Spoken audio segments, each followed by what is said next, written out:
In this lecture, we are going to be talking about the consequences.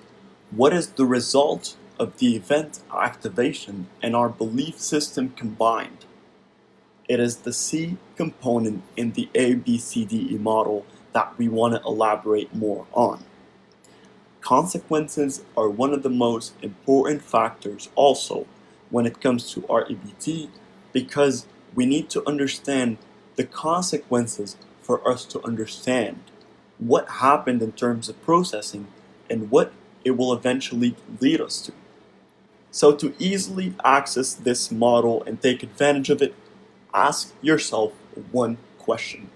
What is the result of the previous analysis I went through? What is the result of activating the system and event and linking it to our belief system? By doing this correlation between both of them, what is the result? Did 1 plus 1 lead to 2? Or did 1 plus 1 lead to 15? Did 1 plus 1 lead to a rational, positive, realistic result? Or did 1 plus 1 lead to an irrational, unrealistic, and negative or pessimistic based result? Those consequences can be manifested on a behavioral level and on an emotional level.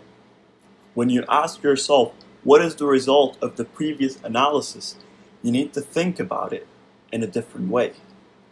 What are the behavioral consequences? How did you react in terms of behavior? And on the other hand, what are the emotional results? How did you react emotionally? And finally, when you ask yourself this question, don't just think internally. Don't just think how you reacted or how you felt. This is internal analysis, but you also need to practice external analysis. Oftentimes, we cannot really process everything we felt and our behavior properly. But once we do an external observation of the consequences, how are people around us feeling? What are people saying to us? Do they seem upset? Is there a switch in their behavior and emotional stability after those consequences happened? And what can we learn out of it? So by asking yourself, what is the result of the previous analysis? What are the consequences that manifested on a behavior-based level and an emotional-based level internally and externally, you'll be able to form a proper idea of the subsequent consequences that you encountered.